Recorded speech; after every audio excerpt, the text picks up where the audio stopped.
A la Catalana, el podcast de la Delegación del Gobierno de Cataluña en México y Centroamérica. Bienvenidas, bienvenidos. Esto es A la Catalana, un podcast iniciativa de la Delegación del Gobierno de Cataluña en México y en Centroamérica, un podcast que nace con la voluntad de dar a conocer cómo somos los catalanes en muchas materias, en muchísimos ámbitos, pero es que además hoy tratamos en este capítulo especial, como lo es cada uno, no nos vamos a engañar, la salud mental. Y es que la salud mental fue muy presente en un pasado muy reciente, también lo es en el presente y como no, también lo será en el futuro. Vamos a descubrir todos los retos que se nos presentan gracias a la extraordinaria invitada que hoy nos acompaña y como no, pues también antes damos la bienvenida al delegado Yai Davant. ¿Cómo estás, Yai? Bienvenido. Muy bien, muchas gracias. Bienvenidos, bienvenidas, bienvenides. La verdad que muy contento y con las ganas de hablar del Pacto Nacional de la Salud Mental. El Gobierno de Cataluña tiene una visión republicana del Estado, una visión donde los ciudadanos son el centro de atención, donde queremos trabajar con ellos y para ellos. Y con la pandemia hemos visto la importancia del Tratado de Salud Mental. Con ello, lo que se ha trabajado, lo que se está haciendo es trabajar la parte de integración, la diversificación para hacer muchos mejores cuidados y servicios para los ciudadanos. Y esto se está haciendo mediante el Pacto Nacional de la Salud Mental, un pacto que lo que busca es tener una visión y una organización de lo que tenemos que hacer, que sea transversal. No solamente ver la salud como un tema, la salud mental como un tema de salud, sino que sea transversal en todos los ámbitos de nuestra sociedad. Y con ello, pues también verlo de dos grandes ámbitos. Desde el punto de vista de los afectados, es decir, los que reciben los servicios, pero también desde el punto de vista de quien otorga este servicio, es decir, las instituciones públicas que trabajan con ello día a día. ¿Y con quién mejor que hacerlo? Con Magda Casamitjana, la directora general del Pacto Nacional de Salud Mental. Bienvenida, Magda, un placer tenerte hoy a la Catalana. Desde luego, vamos a escuchar esta charla que mantuvimos pues, precisamente con Magda Casamitjana, con la que descubrimos estos y muchos otros detalles sobre los retos del Pacto de la Salud Mental. Hoy la salud mental es la protagonista de un capítulo donde hablaremos de un problema siempre presente, pero con mayor repercusión pública tras la pandemia que nos ha tocado vivir. Nuestra invitada de hoy es filósofa y política catalana, actual directora del Pacte Nacional de la Salud Mental, el Pacto Nacional de la Salud Mental. Ha sido concejala y alcaldesa de Roses, diputada en el Parlamento de Cataluña y en la Diputación de Girona. Es licenciada en Filología Catalana por la Universidad Autónoma de Barcelona. Trabajó como profesora en lengua catalana en el Liceo Francés de Barcelona y como auxiliar de conversación en los colegios de educación infantil y primaria y en el Instituto de Educación Secundaria IES de Roses. Durante 2 años ha dirigido en el Departamento de Salud el programa de abordaje integral de los casos de salud mental y adicciones de elevada complejidad. Como creo que ya os hacéis cargo, tenemos ante nosotros una invitada con la que hablar de un tema más que importante. Magdalena Casamitjana, bienvenida. Bueno, muchas gracias. Un placer que nos acompañes. Antes de empezar y un poco para sentar las bases de lo que va a ser esta conversación, queremos saber qué es el Pacto Nacional de Salud Mental, cómo lo definiría y qué problemáticas engloba. El Pacto Nacional de Salud Mental es en unas conversaciones después de la pandemia para mirar exactamente de qué estábamos hablando. El presidente de la Generalitat, el molt honorable Pere Aragonès, me planteó y me dijo, ¿cómo es posible que en Cataluña, con la cantidad de recursos que tenemos en todos los departamentos y la atención que damos a las personas con problemas de salud mental, cómo es posible de que nadie esté contento con lo que estemos haciendo hasta ahora, ¿no? Y me dijo, tendríamos que hacer alguna cosa para mirar exactamente cuáles son los problemas reales, qué nos viene encima y mirar exactamente qué están haciendo los restos de países, ¿no? Entonces él me dijo, las personas afectadas no están contentas con la atención, los familiares tampoco, no entienden por qué la administración no les acompaña, no les ayuda, no les da más información y más formación para atender a los familiares con problemas de salud mental. Los profesionales tampoco no están contentos, tienen muchísimas listas de espera. La verdad hay que hay una demanda bestial cada vez más después de la pandemia. Entonces el presidente me dijo, vamos a hacer lo posible para ver cómo somos capaces de hacerlo mejor. Me puse en contacto con la Organización Mundial de la Salud y a partir de aquí hemos creado este Pacto Nacional de Salud Mental, lo estamos elaborando, tenemos 2 años para elaborar una estrategia nacional de país y aquí estoy yo dirigiendo pues, este macro programa, ¿no? Claro, desde luego. ¿Y cuáles son esas prioridades del pacto? Como bien usted comenta, son sin duda muchas las dinámicas, los objetivos, pero entiendo que dentro de este largo listado debe haber ciertas prioridades, ¿no? Al menos poner orden para ir solucionando punto por punto.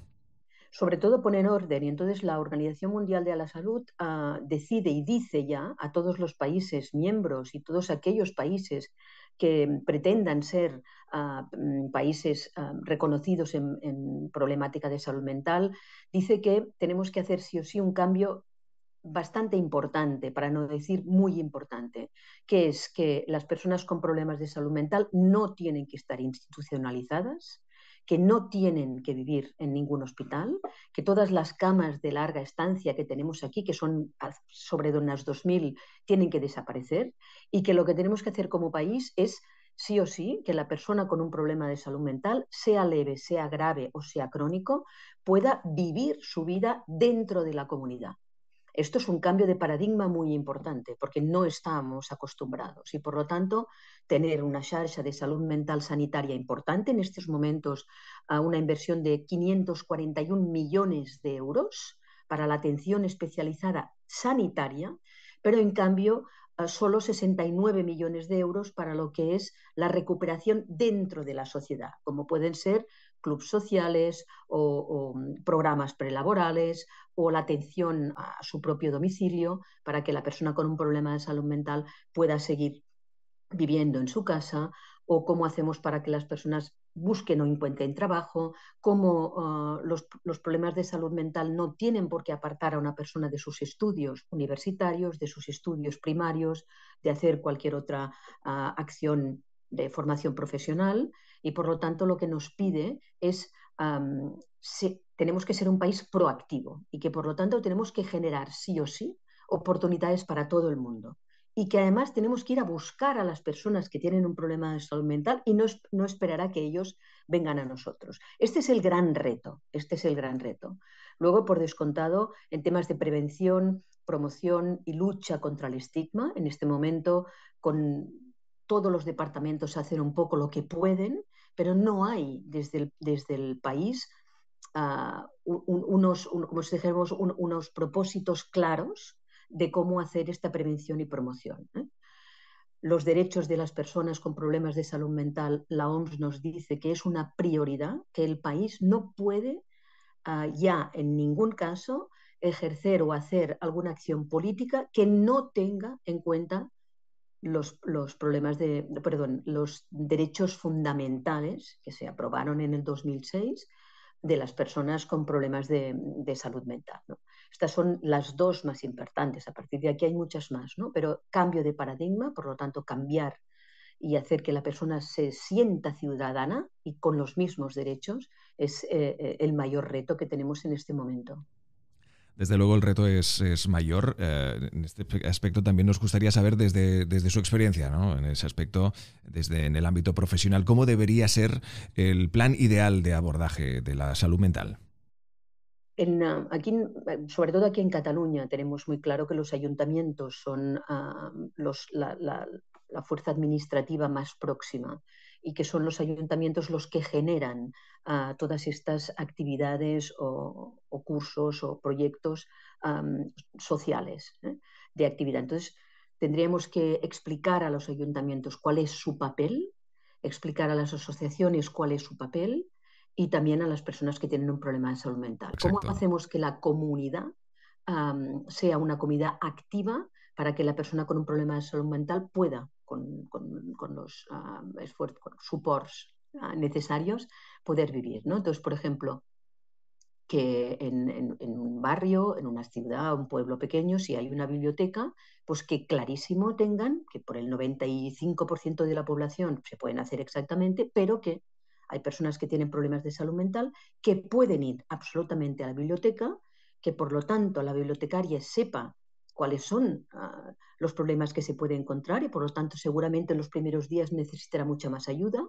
O cómo hacemos que esta persona que conserva absolutamente, sabe leer, sabe escribir, sabe entender, cómo hacemos que pueda participar en un club de lectura de otras personas, cómo amoldamos para que la persona no se sienta mal y que pueda ejercer. Exactamente igual si tiene que ir pues, a hacer actividad física, si tiene que ir al teatro, si tiene que ir a comprar, es igual.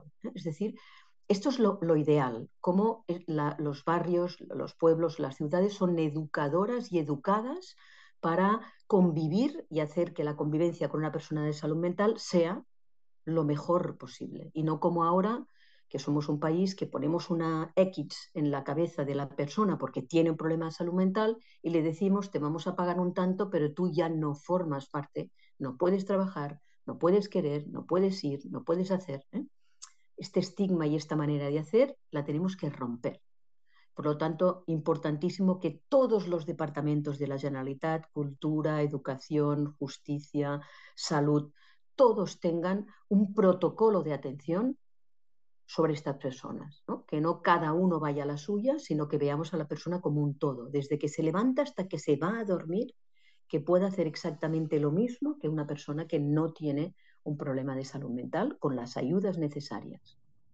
Desestigmatizar, sin duda, como usted comenta, precisamente de este tipo de problemas y en comunidad ayudarlas mediante todos estos apoyos, ¿no? que precisamente ahora nos contaba nuestra invitada de hoy. Sin duda hay mucho trabajo que hacer y es por eso que también se debe tener en cuenta que dentro de la creación de este pacto hay unos actores que están implicados.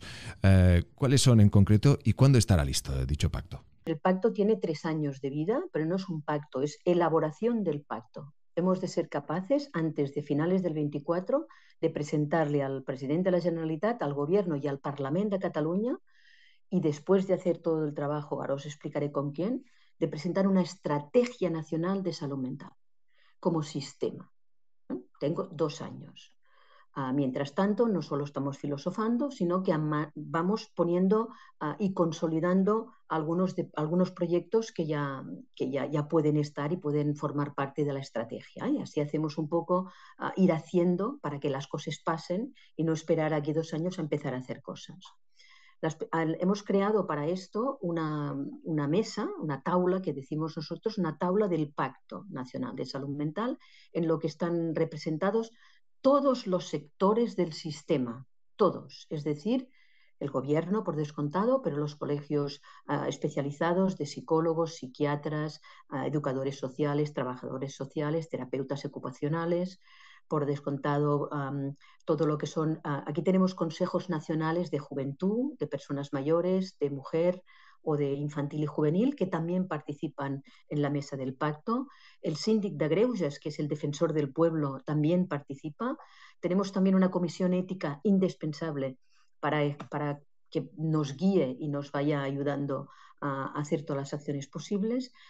UNICEF también participa la Organización Mundial de la Salud y, por descontado, también la ONU, ¿no? Con todos sus otros proyectos de cambio climático y de cómo van cambiando las ciudades del mundo, ¿no? Por lo tanto, somos 60 o 70 representantes de todo el sistema, también con las asociaciones de padres de familias o las asociaciones de familiares con problemas de salud mental y, sobre todo, si no, esto no funcionará, con el apoyo y la participación activa de las primeras personas que llamamos aquí, personas con experiencia vivida, que son los que tienen un problema de salud mental.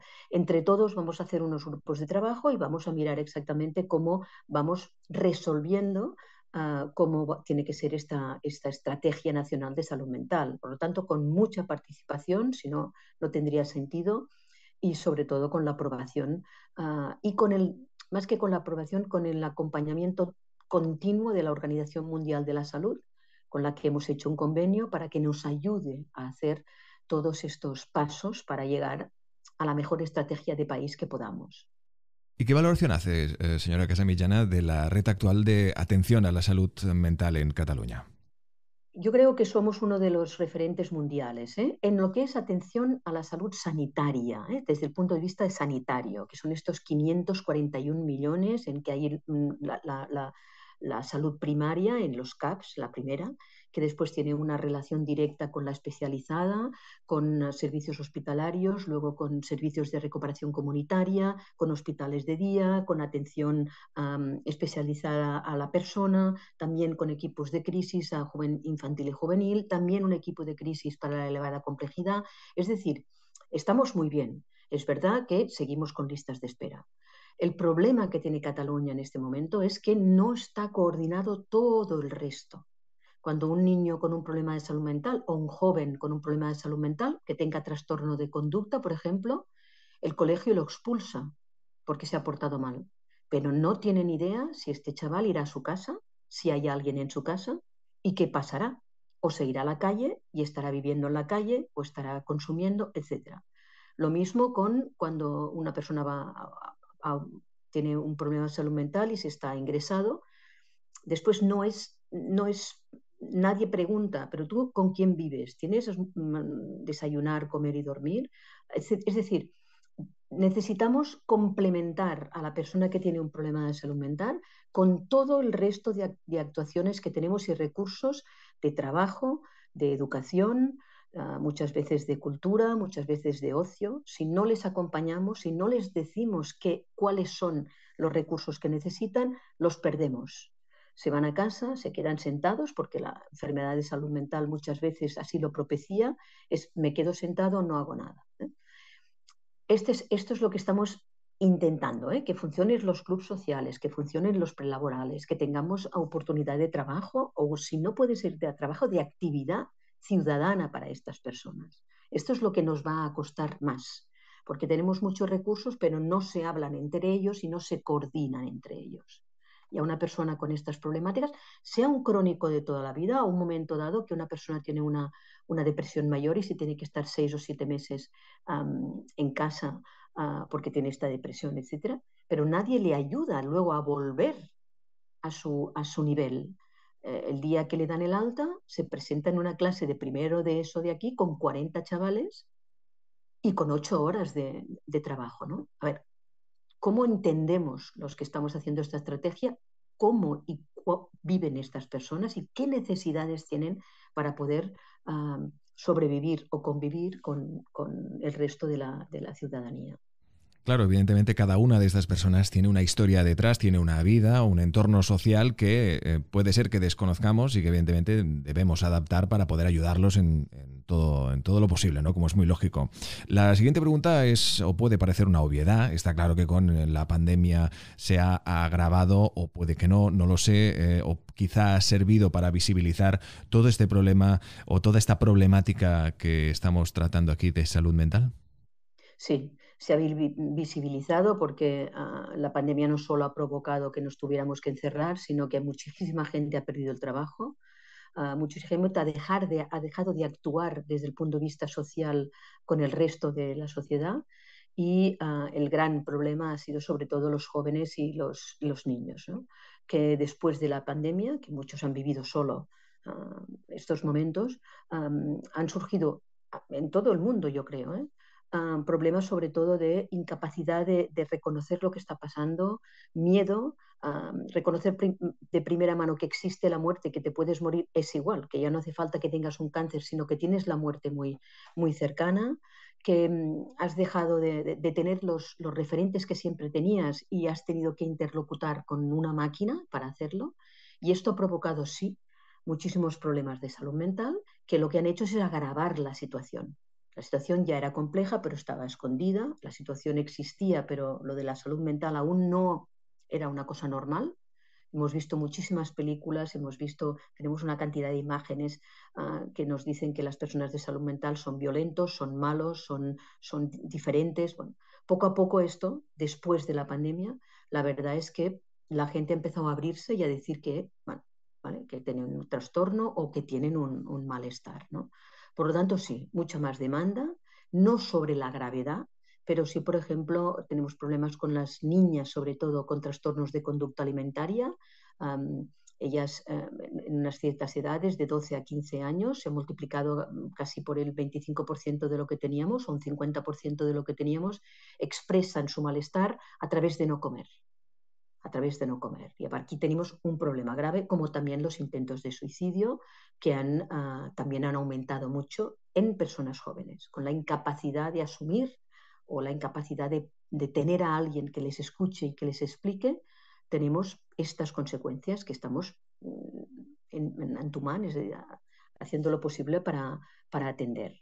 Claro, haciendo frente a este tipo de situaciones, precisamente hacía mención de algo que hace nada, en cuestión de la actualidad informativa, que en este aspecto manda, y que hablaba de este alto porcentaje de adolescentes, de jóvenes que se autolesionan, motivo precisamente de todo lo que va saliendo después de esta situación tan extraordinaria que nos ha tocado vivir a nivel mundial, y que sin duda, bueno, creo que da fe del buen trabajo de lo que hoy estamos tratando aquí, evidentemente, de este Pacte Nacional por la Salud Mental, este Pacto Nacional que evidentemente ayudará, y como bien estamos también contando hoy con nosotros con nuestra invitada.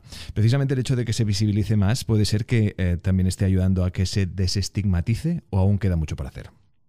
Queda mucho por hacer, pero hemos avanzado mucho. Es decir, ahora la gente joven, sobre todo, tiene claro que ir al psicólogo no es ningún problema, que al revés, que puede servir para ayudarte, etcétera. Es decir, ahora ya la gente, la gran mayoría, no se esconden, pueden decirlo tranquilamente.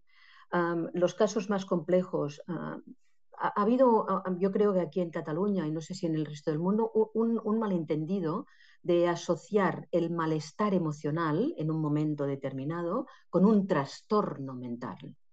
No es lo mismo. Un trastorno mental requiere una atención especializada, una medicación especializada, una ayuda especializada, que el malestar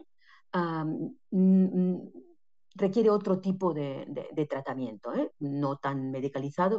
En España somos el segundo país más medicalizado del mundo. Por lo tanto, el malestar emocional se tiene que tratar desde otra vertiente. Cómo pasar un duelo, cómo pasar cuando los chavales pues rompen con sus parejas, cuando tienes una muerte muy cerca, o cuando no puedes ir a estudiar, etc. Este malestar llega tan hondo a los chavales jóvenes que lo podemos malinterpretar como un trastorno en la sociedad. Y esto es importante que se sepa, porque ahora, por ejemplo, aquí nos pasa que todas las influencers han tenido problemas de salud mental. Bueno, pero no es un trastorno, como muchas personas están sufriendo, ¿no? Y por lo tanto sí que tenemos que vigilar, porque esto se puede empeorar, pero tenemos que diferenciar las dos cosas. Nosotros seguimos haciendo y seguiremos haciendo campañas contra el estigma. De aquí una semana vamos a hacer una presentación de toda una campaña que puede durar un año a todos los ayuntamientos, desde el más pequeño de 200 personas hasta más grande de 3 millones como Cataluña. De qué manera toda la sociedad tiene que tener este relato, este mismo relato de lo que teníamos antes, ¿no? De respetar la diversidad, de respetar a la persona que más problemas tiene, de temas de solidaridad, de fraternidad. Yo creo que hemos ido perdiendo como sociedad estos valores que son imprescindibles para que las personas diferentes, para las personas que tienen capacidades diferentes a las nuestras, se sientan partícipes. Aquí los valores ya es difícil, y entonces regeneremos otra vez todos los valores para luego poner los recursos necesarios. Precisamente una de las preguntas que le quería plantear es lo que usted ha hecho mención, ¿no? Estas personalidades, estas personas con audiencias, con legiones de seguidores, que de pronto se encuentran haciendo público que tienen estos problemas de salud mental. Hay muchas de ellas que evidentemente es cierto, pero ahí está la delgada línea roja de ver qué es verdad y qué es no, y que evidentemente que puede ayudar o que puede incluso empeorar la situación, ¿no? En todo caso, hablemos ahora de una de las medidas que desea incorporar. Hablemos de esos facilitadores en el sistema sanitario público, como se hace en Francia. ¿Es esta medida y su modelo el que quiere seguir? Sí, es decir, también la Organización Mundial de la Salud nos dice las personas con un problema de salud mental tienen una calidad que no tiene nadie, que es que ellos han experimentado el sufrimiento, que ellos saben perfectamente qué es pasar por un problema de este tipo. Y por lo tanto, lo que nos pide la Organización Mundial de la Salud es que profesionalicemos a las personas con experiencia con salud mental, con una formación muy clara, para poder ayudar a los equipos médicos. En Francia se hace. En Francia va el psiquiatra, el psicólogo, el enfermero y lo llamamos en inglés peer, pero en castellano lo llamamos un igual. En los equipos en Lille, en Francia, ya va incorporada una persona que ha padecido estos problemas y cuando va a casa de alguien ya le dice, mira, tranquila, a mí también me ha pasado, ahora pues empezarás a sudar, ahora perderás no sé qué, ahora te pasará esto, ahora no podrás respirar, estate más tranquila, y le va explicando al médico cuándo puede actuar y cómo ayuda a aquella persona en un momento determinado de una crisis o de otras cosas. Por ejemplo, las personas también que han padecido un problema de salud mental y que ya están recuperadas, también con formación específica, ayudan a personas que empiezan a tener un problema de salud mental, a salir de casa, a acompañarlas, a explicarles cómo ellos han superado los problemas. Y esto funciona muy, muy bien, no solo en Francia, sino en otros países, y queremos implementarlo. Aquí en Cataluña se está haciendo en cinco recursos especializados y lo único que necesitamos es consolidarlo. De momento se contratan a estas personas pues, como dinamizadores o como educadores, o si no a través de una fundación. Lo que queremos en Cataluña es consolidar, pero no solo en salud, sino, por ejemplo, tenemos alumnos que entran en la universidad que han tenido un problema de salud mental, pero que pueden tranquilamente hacer una carrera. Solo faltaría, es que muchos, si no les ayudamos, y sin ayuda, pero el momento de empezar, el momento de explicarles cuándo se encuentran mal, qué tienen que hacer, si tienen un tema complicado, a quién tienen que acudir, y igual le acompaña durante unos meses hasta que la persona se pueda sentir mucho más segura de circular por una universidad, ¿no? Entonces, en educación, en universidad,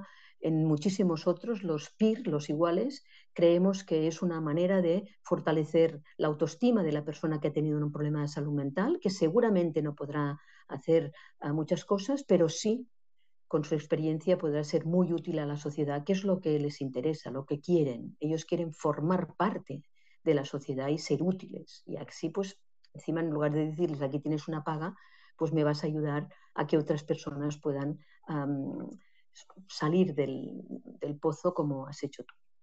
Sin duda, con la charla que hemos mantenido hoy hemos dado una serie, yo creo que de tips, hay una serie de frases, una serie de puntos que creo que resaltan de la importancia primero de dar solución a un problema global a nivel mundial como es el de la salud mental y a su vez también, evidentemente, qué actores, qué factores, qué herramientas debe llevar a cabo, pues evidentemente cada uno de los gobiernos de cada uno de los países. En el caso de Cataluña, nos gustaría saber de su parte qué recomendaciones podríamos hacer precisamente desde aquí, desde Cataluña, a otros gobiernos que quieran llevar a cabo una estrategia de salud mental.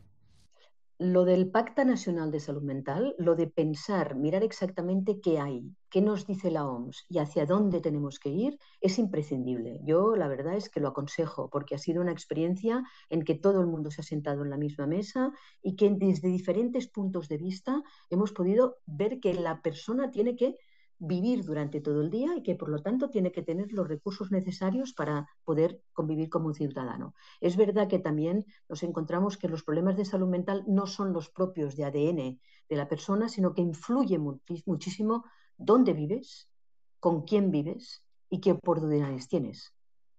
Una vez visto esto, también las vulnerabilidades son muy importantes. Entonces, yo aconsejaría, y estamos a disposición de todo el mundo, de crear esta taula nacional de salud mental en la que participen todos los departamentos, educación, justicia, derechos sociales, pero también cultura, pero también deporte, etcétera, etcétera, para mirar si verdaderamente el país está ofreciendo oportunidades en cada uno de los departamentos a estas personas y de qué manera la persona tiene conocimiento de estos recursos y puede hacer pues, un plan de vida normalizado o lo más normalizado posible y sobre todo divulgar los derechos de las personas con un problema de salud mental, que toda la ciudadanía sepa que tienen exactamente los mismos derechos como nosotros y que necesitarán sí o sí algunas veces alguna ayuda, ¿no? Yo creo que Cataluña lo estamos haciendo, vamos a ir, ya hemos ido a las Baleares a explicarlo, vamos a ir a Valencia a explicarlo, haremos ahora una reunión con el País Vasco también para explicar nuestra experiencia. Entonces, a vuestra disposición y también, por descontado, Yo espero que ustedes también estén a la disposición de Cataluña, porque en muchos casos ustedes nos dan muchas vueltas en temas de salud mental. Desde luego, este siempre será un altavoz precisamente para hablar de proyectos tan maravillosos como hoy el que hemos tenido ocasión de tratar, evidentemente, con una profesional que, bueno, poco podemos decir ya, pero sin duda ha sido una charla maravillosa que seguro que tendremos ocasión de volver a repetir para seguir viviendo y, evidentemente, informando de la evolución de este Pacto Nacional de la Salud Mental, este Pacto Nacional de la Salud Mental, con su directora que hoy nos ha acompañado, que es Magdalena Casamitjana. Muchísimas gracias por acompañarnos. Muchísimas gracias a ustedes y a su disposición siempre que lo necesiten.